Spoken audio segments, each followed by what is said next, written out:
Mayong hapon, uduhan salamat sa inyong pagsunod Cebu o Kitibukang Central Visayas.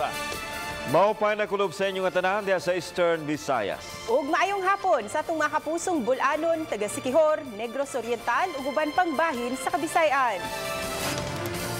Taliwalay may hingusog nga kampanya kontra tipda sa Tibok Nasod, gikalipay usab sa mga health officials nga bukas ng pipila ka mga ginikanan sa pagpamakuna sa ilang mga anak.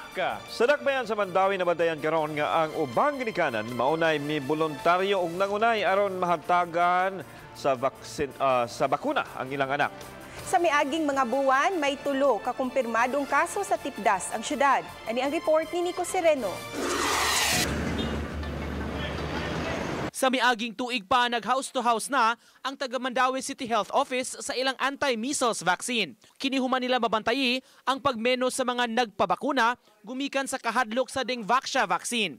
Gihangup karon ni Dr. Edna Seno, Mandawi City Health Officer, nga mas daghan na ang desidido nga mupabakuna sa ilang mga kabataan. Some groups already have the initiative to form instead nga we go, which for us is kanang more convenient na they group in a convenient place in the community and ask us to be there for the vaccination, which for us is an advantage because we don't have to go house to house anymore, at least for that area. Sa dato sa City Health, ni atong tuig 2017, 85% ang nabakunahan. Sa miaging tuig, mius-us kini sa 80 to 82% sa mga fully immunized nga mga kabataan. Mas gihigpitan pa sa mga health officials ang ilang pagpamakuna.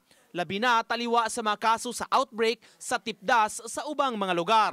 It really causes alarm because if we all know how contagious measles is, it really poses danger. Sa miaging 3 ka mga buwan, dunay tag-usa ka mga kaso sa tipdas ang natala sa Mandawi City. Ang 3 ka mga kaso na kumpirma nga measles gyud ug nagikan sa tulusab ka managlahing barangay.